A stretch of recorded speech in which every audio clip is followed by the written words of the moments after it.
बहुत बहुत स्वागत है आप सभी का। नमस्कार, सुप्रभात। मैं हूं प्रीति सिंह। आप देख रहे हैं सुबह 9 बजे। आइए शुरुआत करते हैं मुख्य समाचारों के साथ। परीक्षा पे चर्चा के तीसरे संस्करण में प्रधानमंत्री नरेंद्र मोदी आज छात्रों से करेंगे संवाद। तनाव मुक्त परीक्षा का देंगे मंत्र। पहली बार छात्र करेंगे कार्यक्रम का संचालन। 50 दिव्यांग छात्र भी लेंगे हिस्सा। स्कूलों में भी होगा कार्यक्रम का सीधा प्रसारण।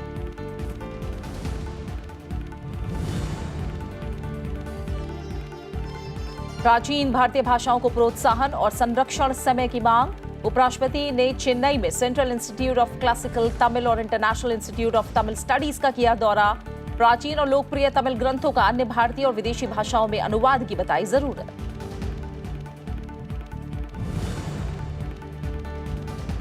बीजेपी राष्ट्रीय अध्यक्ष पद के चुनाव के लिए नामांकन आज। चुनाव प्रक्रिया के बाद कार्यकारी अध्यक्ष जेपी नड्डा के निर्विरोध निर्वाचित होने की उम्मीद। अमित शाह की जगह लेंगे नवनिर्वाचित अध्यक्ष।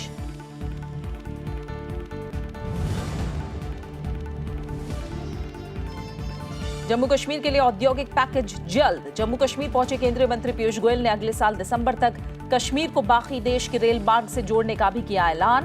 केंद्रीय योजनाओं की जानकारी देने के विशेष अभियान के तहत 9 केंद्रीय मंत्रियों ने कल जम्मू डिवीजन में लोगों से की मुलाकात।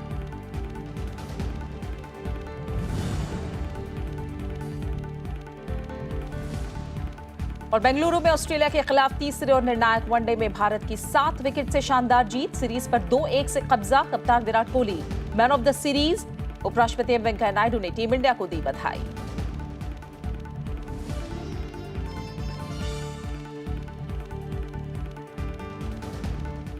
परीक्षा का तनाव खत्म करने के लिए देश और विदेश के छात्रों के साथ प्रधानमंत्री नरेंद्र मोदी का परीक्षा पे चर्चा कार्यक्रम का तीसरा संस्करण आज सुबह 11 बजे से तालकटोरा स्टेडियम में होगा। कार्यक्रम में करीब 2000 छात्र और शिक्षक भाग लेंगे, जिनमें से 1050 छात्रों का चयन निबंध प्रतियोगिता के जरिए किया गया है। इनके अलावा 50 दिव्यांग बच्चे भी इस कार्यक्रम का अहम हिस्सा होंगे। कार्यक्रम में भाग लेने के लिए छात्रों ने न केवल रोमांच और उत्साह है, बल्कि वो प्रधानमंत्री के बहुमूल्य सुझाव भी लेना चाहते हैं। प्रधानमंत्री हमेशा ये सुनिश्चित करने के इच्छुक रहे हैं कि छात्र तनाव मुक्त माहौल में परीक्षा दें और किसी तरह के दबाव में न आए, जिससे आगे चलकर उन्हें बेहतर परिणाम मिले। इस दौरान छात्रों के पास प्रधानमंत्री नरेंद्र मोदी से सवाल पूछने का मौका होगा। कार्यक्रम में खास तौर पर दिव्यांग छात्रों को प्रधानमंत्री से मन की बात कहने और सवाल पूछने का अवसर दिया जाएगा। कार्यक्रम को छात्रों पर केंद्रित करने के लिए प्रधानमंत्री के करीब 1 घंटे लंबे कार्यक्रम का संचालन पहली बार छात्र करेंगे। 4 केंद्रीय विद्यालय संगठन के स्कूली छात्र इस कार्यक्रम के सूत्रधार होंगे। केवीएस के इन चारों छात्रों को एक भारत श्रेष्ठ भारत पर्व वाद विवाद प्रतियोगिता से चुना गया है, जिसका आयोजन पिछले साल केवीएस ने किया था। इन 4 छात्रों में 2 लड़कियां और 2 लड़के हैं। प्रधानमंत्री नरेंद्र मोदी की स्कूल और कॉलेज के छात्रों के साथ बातचीत के कार्यक्रम परीक्षा पे चर्चा के पहले संस्करण का आयोजन दिल्ली के तालकटोरा स्टेडियम में 16 फरवरी 2018 को किया गया था। स्कूल और कॉलेज के छात्रों के साथ दूसरे संस्करण परीक्षा पे चर्चा का आयोजन भी तालकटोरा स्टेडियम में 29 जनवरी 2019 को किया गया था।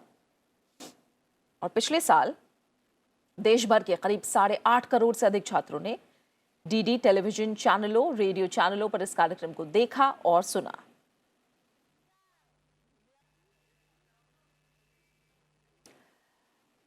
प्रिंट और इलेक्ट्रॉनिक मीडिया ने इसे व्यापक पैमाने पर कवर किया। बातचीत का यह कार्यक्रम सोशल मीडिया पर भी लोकप्रिय हुआ। यूट्यूब, फेसबुक लाइव, वेबकास्टिंग के जरिए इसे बड़े पैमाने पर देखा गया।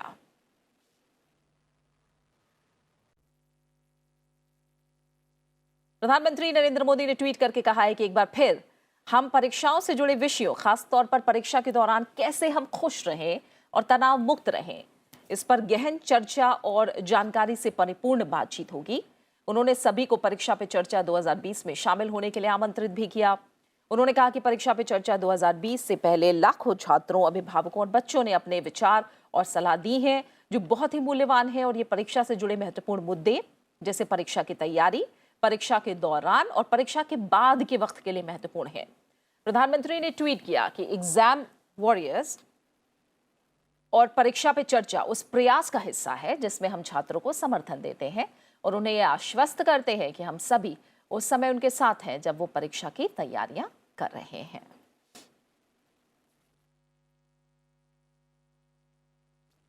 परीक्षा का तनाव खत्म करने के लिए देश और विदेश के छात्रों के साथ प्रधानमंत्री नरेंद्र मोदी का परीक्षा पे चर्चा कार्यक्रम का तीसरा संस्करण आज सुबह 11 बजे से तालकटोरा स्टेडियम में होगा। कार्यक्रम में करीब 2000 छात्र और शिक्षक भाग लेंगे, जिनमें से 1050 छात्रों का चयन निबंध प्रतियोगिता के जरिए किया गया। इनके अलावा 50 दिव्यांग बच्चे भी इस कार्यक्रम का अहम हिस्सा होंगे। मोहम्मद फातेह टीपू हमारे संवाददाता फोन लाइन पर फिलहाल हमारे साथ जुड़े हैं, उनसे हम ज्यादा जानकारी लेंगे। तीसरा संस्करण है मोहम्मद फातेह टीपू, ये परीक्षा पे चर्चा का। इस बार बाकी 2 संस्करण से हम देख रहे हैं काफी कुछ अलग हो रहा है। खुद बच्चे इसका संचालन करते नजर आएंगे। 50 दिव्यांग छात्र ऐसे हैं जो इस कार्यक्रम का हिस्सा होंगे और इस बार छात्रों को ही सिर्फ प्रधानमंत्री से सवाल पूछने का मौका भी मिल रहा है। थोड़ा समझाइए विस्तार से हमें तीसरे संस्करण के बारे में, क्या कुछ खास रहेगा? बिल्कुल प्रीति, आपने ठीक कहा कि जिस तरीके से प्रधानमंत्री ने 2018 में छात्रों से संवाद की शुरुआत की थी, बहुत ही सफल रहा और उस सफलता का परिचय किया कि दूसरी बार 2019 में इसका आयोजन किया गया। उसके बाद में 2020 यानी आज बहुत ही उत्सुक है तमाम छात्र हैं, अभिभावक हैं, उसके अलावा जो अध्यापक हैं, अच्छी खासी संख्या में यहाँ पे बेहतर तैयारी की गई है मानव संसाधन विकास मंत्रालय के जरिए। देखिए, बहुत बड़ी बात है जिस तरीके से प्रधानमंत्री ने, आपको मैं याद दिलाऊं, जिस तरीके से उन्होंने गुरुमंत्र दिया था और विनिंग चेकलिस्ट दी थी, किस तरीके से तनाव मुक्त होकर के परीक्षा में सम्मिलित होने का जो गुर सिखाया था उन्होंने।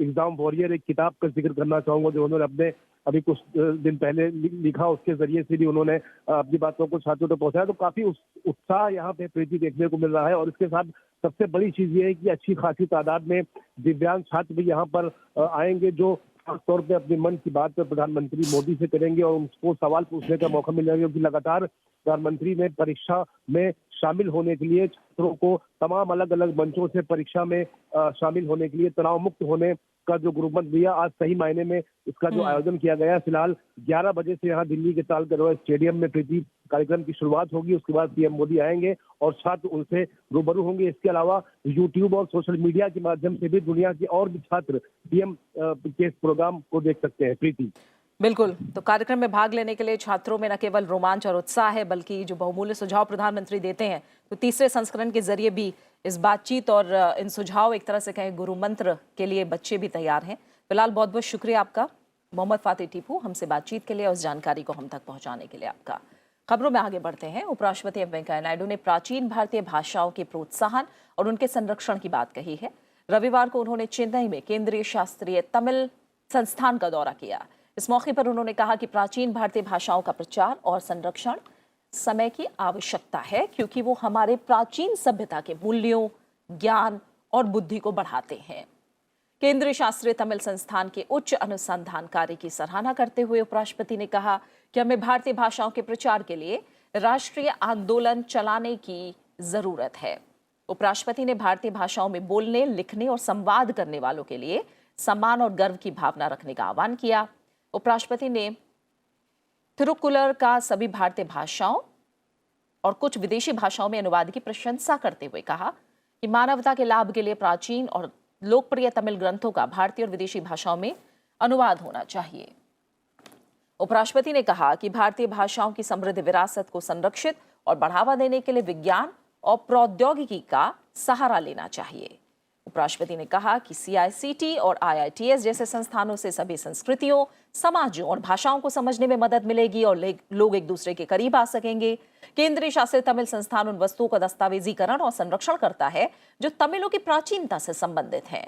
यहाँ तमिल साहित्य, इतिहास, चिकित्सा, शिक्षा, कला, संस्कृति और विज्ञान को संरक्षित करने और बढ़ाने का काम किया जाता है।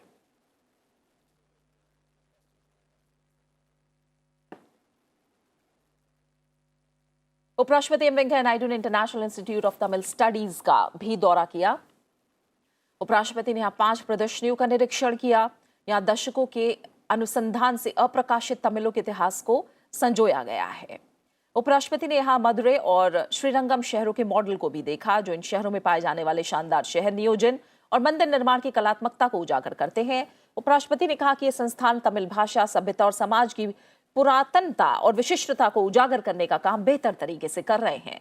उपराष्ट्रपति ने कहा कि मेरी सलाह है कि तमिलों के इतिहास को बेहतर ढंग से समझने के लिए इस अनूठे संस्थान का दौरा किया जाए।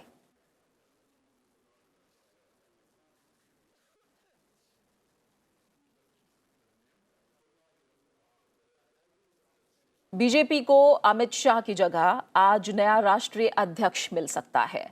पार्टी के कार्यकारी अध्यक्ष जेपी नड्डा के इस पद पर निर्विरोध निर्वाचित होने की उम्मीद है। बीजेपी के वरिष्ठ नेता राधामोहन सिंह पार्टी के संगठन चुनाव प्रक्रिया के प्रभारी हैं। उन्होंने कहा कि राष्ट्रीय अध्यक्ष के चुनाव के लिए नामांकन पत्र आज दाखिल किए जाएंगे और जरूरी होने पर अगले दिन चुनाव होगा। बीजेपी में अध्यक्ष आम सहमति से और बिना किसी मुकाबले के चुने जाने की परंपरा है और इसकी कम ही संभावना है कि इस बार भी उस परंपरा से कुछ अटकर हो। नए अध्यक्ष के चुनाव के साथ ही पार्टी के वर्तमान अध्यक्ष अमित शाह का 5.5 वर्ष से अधिक का कार्यकाल भी समाप्त हो जाएगा, जिस दौरान बीजेपी ने देश भर में अपने आधार का विस्तार किया। नरेंद्र मोदी सरकार के दूसरे कार्यकाल में अमित शाह के गृह मंत्री बनने के बाद बीजेपी ने उनका उत्तराधिकारी चुनने की कवायद शुरू कर दी थी, क्योंकि पार्टी में एक व्यक्ति एक पद की परंपरा रही है। जेपी नड्डा को पिछले साल जुलाई में कार्यकारी अध्यक्ष नियुक्त किया गया था। निर्भया मामले में दोषी करार दिए गए पवन कुमार गुप्ता की एसएलपी यानी स्पेशल लीव पिटीशन पर सुप्रीम कोर्ट आज सुनवाई करेगा। पवन ने कोर्ट में अर्जी दाखिल की है कि वारदात के वक्त उसकी उम्र 18 साल से कम थी और वो नाबालिग था। हालांकि इससे पहले दिल्ली हाईकोर्ट ने उसकी इस दलील को खारिज कर दिया है। हाईकोर्ट ने पवन के वकील पर 25,000 का जुर्माना भी लगाया है। दोषी पवन कुमार गुप्ता ने शुक्रवार को सुप्रीम कोर्ट में दिल्ली हाईकोर्ट के 19 दिसंबर के उस आदेश को चुनौती दी थी, जिसमें अदालत ने फर्जी दस्तावेज जमा करने और अदालत में हाजिर नहीं होने के लिए उसे वकील की निंदा भी की थी। उधर दिल्ली के पटियाला हाउस कोर्ट ने शुक्रवार को ही निर्भया मामले के चारों दोषियों के खिलाफ नया डेथ वारंट जारी किया है, जिसके तहत चारों दोषियों मुकेश, विनय शर्मा, अक्षय ठाकुर और पवन गुप्ता को 1 फरवरी को सुबह 6 बजे फांसी दी जाएगी। चारों को पहले 22 जनवरी को फांसी दी जानी थी।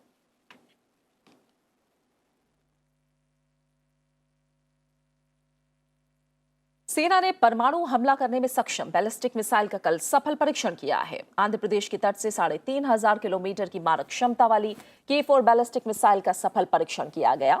मिसाइल को रक्षा अनुसंधान और विकास संगठन ने तैयार किया है। मिसाइल को भारतीय नौसेना के स्वदेशी INS अरिहंत श्रेणी के परमाणु संचालित पनडुब्बियों पर तैनात किया जाएगा। ओडिशा के तट पर चांदीपुर रेंज में इस मिसाइल का परीक्षण किया गया। ये मिसाइल जमीन से हवा में सटीक निशाने को भेदने में सक्षम है।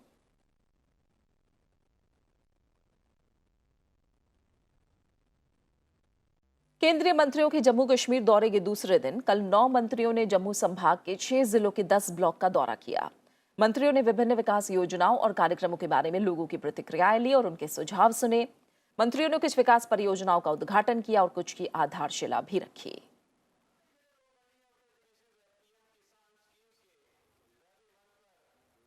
केंद्रीय रेलवे और वाणिज्य मंत्री पीयूष गोयल ने कहा कि केंद्र सरकार जल्द ही केंद्र शासित प्रदेश के लिए औद्योगिक पैकेज लाएगी और उम्मीद जताई कि इससे घाटी में बड़ी मात्रा में निवेश आएगा। स्थानीय लोगों के अलावा मंत्रियों ने पंचायत प्रतिनिधियों और ब्लॉक स्तर के संगठनों के प्रतिनिधियों के साथ उनकी समस्याओं पर चर्चा की और विकास योजनाओं के बारे में उनकी प्रतिक्रियाएं भी ली।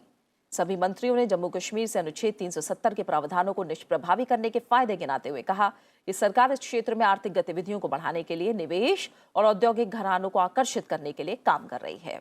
जम्मू संभाग के विभिन्न ब्लॉक का दौरा करने वाले मंत्रियों ने कल स्थानीय नागरिकों के साथ सार्वजनिक बातचीत और बैठकों में जम्मू कश्मीर में सरकार की उन परियोजनाओं को उजागर किया जो केंद्र शासित प्रदेश को विकास के नए पथ पर अग्रसर करने के लिए शुरू की गई।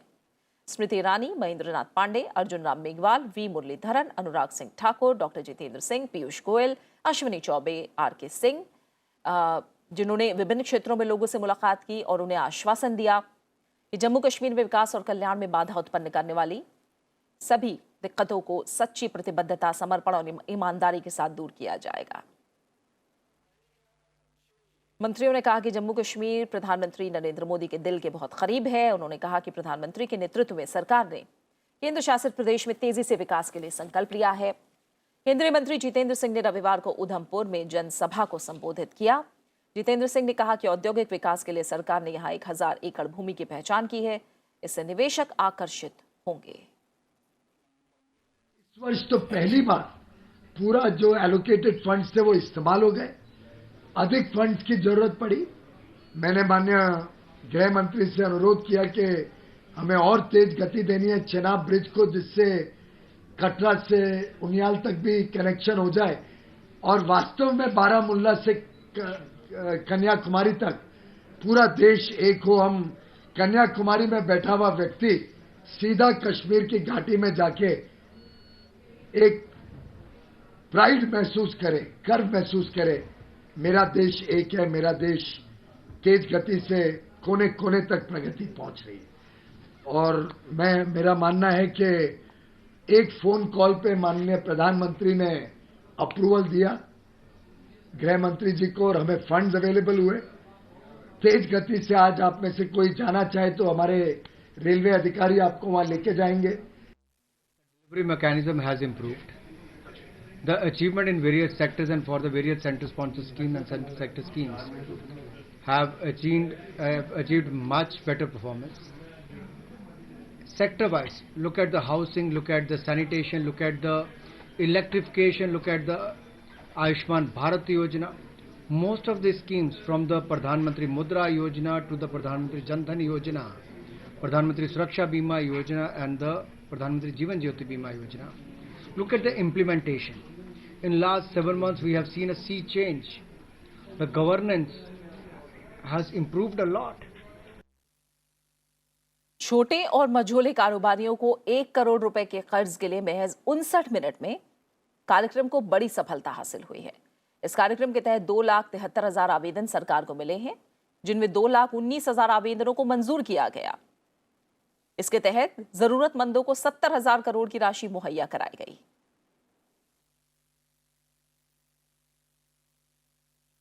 दिल्ली के मुख्यमंत्री और आम आदमी पार्टी के संयोजक अरविंद केजरीवाल आज नामांकन दाखिल करेंगे। इस दौरान वो रोड शो भी करेंगे। इससे पहले कल आम आदमी पार्टी ने अपना गारंटी कार्ड लॉन्च किया है, जिसका नाम है केजरीवाल का गारंटी कार्ड। इसे खुद अरविंद केजरीवाल ने लॉन्च किया। इन वादों में छात्रों के लिए मुफ्त बस सफर और महिलाओं की सुरक्षा के लिए मोहल्ला मार्शल की तैनाती शामिल है, जो उनकी पार्टी आम आदमी पार्टी दिल्ली में फिर से चुनकर आने पर पूरा करेगी। और अब बात करेंगे पर्यावरण और जलवायु परिवर्तन को लेकर खास पेशकश की।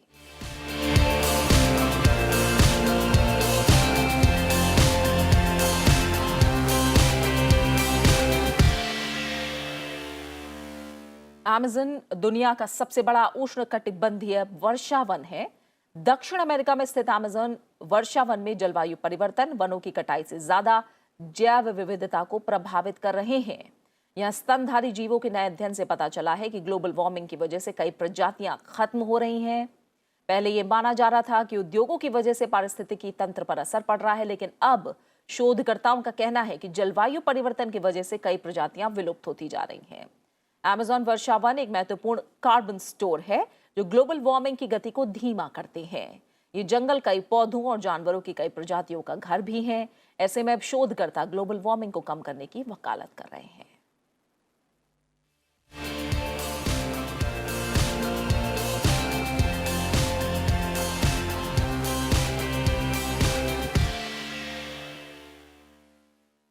उपराष्ट्रपति एम वेंकैया नायडू हाल ही में काला पानी के नाम से मशहूर अंडमान निकोबार द्वीप समूह में स्थित सेल्युलर जेल गए थे। उपराष्ट्रपति यहां उस कोठरी तक गए जहां स्वतंत्रता सेनानी वीर सावरकर और बटुकेश्वर दत्त को रखा गया था। आज भी ये जेल स्वतंत्रता सेनानियों के ऊपर ढाए गए जुल्म की दास्तां सुनाती है। उपराष्ट्रपति ने छात्रों और लोगों से स्वतंत्रता संग्राम से जुड़े पवित्र स्थल देखने की अपील भी की थी, ताकि वो स्वतंत्रता संग्राम के वीर सपूतों को जान सके। आइए देखते हैं एक रिपोर्ट। काला पानी का नाम सुनते ही पोर्ट ब्लेयर स्थित सेलुलर जेल सेहन में आ जाता है। अंग्रेजों ने 1896 में भारतीय स्वतंत्रता संग्राम के सेनानियों को कैद करने के लिए समुद्र के बीचों बीच स्थित अंडमान निकोबार द्वीप समूह पर इस जेल का निर्माण किया था। ये जेल मुख्य भूमि से हजारों किलोमीटर दूर सागर के बीचों बीच स्थित है। तब इस जेल से भागना मुश्किल ही नहीं नामुमकिन था। इस जेल में स्वतंत्रता सेनानियों पर भयानक अत्याचार किए गए। इन सेनानियों से जेल के अंदर काम भी लिया जाता था और एक छोटी सी चूक के लिए दर्दनाक सजा दी जाती थी। जेल में 694 कोठरियां हैं। ऑक्टोपस की तरह 7 शाखाओं में फैले इस विशाल कारागार के अब केवल 3 अंश बचे हैं। कारागार की दीवारों पर वीर शहीदों के नाम लिखे हैं। 1857 से जुड़े जो लोग थे, जो फ्रीडम फाइटर यहाँ लाए गए, करीब 3000 के करीब यहाँ लोगों को लाया गया, जो आज़ादी की पहली जंग आज़ादी की लड़ाई में थे। लेकिन दुर्भाग्यवश हमारे पास में बहुत लोगों के नाम नहीं हैं, लेकिन ये खोज जारी है, हम रिसर्च चल रहा है और हम इस पर आगे आने वाले दिनों में कुछ ज़्यादा से ज़्यादा नाम लेकर आ पाएंगे। 1906 में तैयार 3 मंजिला जेल स्वतंत्रता सेनानियों पर अमानवीय अत्याचारों की मूक गवाह है। इसी जेल में वीर सावरकर, सचिंद्र नाथ सान्याल और बटुकेश्वर दत्त जैसे वीर महापुरुषों को रखा गया था। जेल में हर कैदी के लिए अलग सेल होती थी। यहाँ का अकेलापन कैदी के लिए सबसे भयावह होता था। उपराष्ट्रपति एम वेंकैया नायडू खुद उस कक्ष में गए जहां इन महापुरुषों को यातनाएं दी जाती थीं। गणेश दामोदर सावरकर, फिर उल्लासकर दत्त, बारिंद्र कुमार घोष, बाबा पृथ्वी सिंह आज़ाद और सचिंद्र नाथ सान्याल, मतलब इतनी लंबी लिस्ट है कि किस किस का नाम बोले। वीर सावरकर ने यहाँ एक किताब भी लिखी थी जिसमें उन्होंने वीर स्वतंत्रता सेनानियों को याद किया था और उनसे अंग्रेजों का जुल्म सहने की प्रेरणा मांगी थी। उपराष्ट्रपति ने वीर सावरकर और उन जैसे स्वतंत्रता सेनानियों से जुड़े हर उस स्थल का बारीकी से निरीक्षण किया जहां उन्होंने अंग्रेजों के जुल्म सहे। यहाँ के लोगों का भी मानना है कि देशवासियों को यहाँ आकर उन स्मृतियों को देखना चाहिए जो देश की आजादी से जुड़े हैं। तो ऐसे स्वतंत्र सेनानी जो यहाँ पे शहीद हुए हैं, they all are unsung heroes, जिनके बारे में ना ही हम इतिहास की किताबों में पढ़े हैं ना ही हम जानते हैं। जो आज यहाँ पे जो भी टूरिस्ट आते हैं उनकी मंदिर, मस्जिद, चर्च, गुरुद्वारे जो जाते हैं उससे भी ज़्यादा अपने दिल में इनके नेम्स और इनकी धुन लेकर यहाँ से जाते हैं। स्वतंत्रता सेनानियों के कदमों से पवित्र ये स्थल अब राष्ट्रीय स्मारक बना दिया गया है जहां वीर स्वतंत्रता संग्राम की गाथा को ध्वनि और प्रकाश के माध्यम से दर्शाया जाता है। इसके अलावा एक संग्रहालय, एक आर्ट गैलरी और एक फोटो गैलरी भी है जहां वीर स्वतंत्रता सेनानियों की तस्वीरें हमें उनके बलिदान की याद दिलाती हैं। संग्रहालय में उन अस्त्रों को देखा जा सकता है जिनसे स्वतंत्रता सेनानियों पर अत्याचार किए जाते थे। यहाँ आने पर पर्यटकों को यह एहसास होता है कि कैसे हमारे वीर स्वतंत्रता सेनानियों ने हमारे लिए बलिदान दिए। But nowadays we are not feeling, we are not having that feeling in our mind. We are not bringing up our children on this way. We are not teaching them how we got this freedom for us. इस जगह की अलग ही बात है। ये हमारे freedom fighters की वो शहादत को शो करता है। कैसे हमारे फ्रीडम फाइटर्स ने इस जगह हमारे लिए, मतलब देश को आज़ाद कराने के लिए कितने बलिदान दिए। We are proud of our freedom fighters. Freedom fighters के बारे में हमें मालूम पड़ा कि कितना उन्होंने देश के लिए कितना कुछ किया है, कितना बलिदान दिया है हमारे देश के लिए। वीर सावरकर के ऊपर हमने लास्ट ऊपर उनका भी कमरा देखा, जो कि एक अलग ही हमें देखने को मिला कि कैसे सेलुलर जेल में किस तरीके से उन्होंने अपने दिन बिताए हैं। सेलुलर जेल स्वतंत्रता सेनानियों को मिले क्रूर और अमानवीय अत्याचार की गवाह है। ये जेल उन देशभक्तों की याद दिलाता है जिनके देशभक्ति के जुनून और देश को विदेशी शासन से मुक्त कराने के संकल्प के आगे मौत भी हार गई। Bureau report, Rajya Sabha TV. और बात क्रिकेट की। भारतीय टीम ने ऑस्ट्रेलिया को बेंगलुरु में खेले गए आखिरी वनडे मुकाबले में 7 विकेट से हरा दिया। इसी के साथ ही भारत ने 3 मैचों की वनडे सीरीज 2-1 से अपने नाम कर ली। टॉस जीतकर पहले बल्लेबाजी करने उतरी ऑस्ट्रेलिया की टीम ने 50 ओवर में 9 विकेट गंवाकर 286 रन बनाए। जवाब में उतरी भारतीय टीम ने 47.3 ओवर में ही लक्ष्य हासिल कर लिया।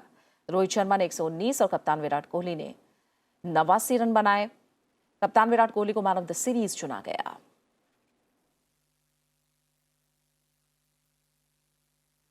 इस शानदार जीत पर उपराष्ट्रपति एम वेंकैया नायडू ने ट्वीट करके भारतीय टीम को बधाई दी है।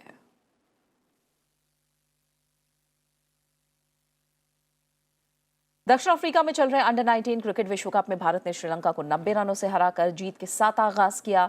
भारतीय टीम ने पहले बल्लेबाजी करते हुए 4 विकेट खोकर 297 रन बनाए। यशस्वी जायसवाल ने 59 और कप्तान प्रियांक गर्ग ने 56 रनों की पारी खेली। जवाब में उतरी श्रीलंका की टीम 45.2 ओवर में 207 रनों पर ऑल आउट हो गई। जीत के बाद भारत को 2 अंक हासिल हुए और वो पॉइंट्स टेबल पर पहले स्थान पर है। और इसी के साथ फिलहाल सुबह 9 बजे की खबरों में मेरे साथ इतना ही। जाते जाते आप एक नजर डालिए देश भर में मौसम के हाल पर और ब्रेक के उस पार देखिए ब्रेकफास्ट न्यूज। नमस्कार।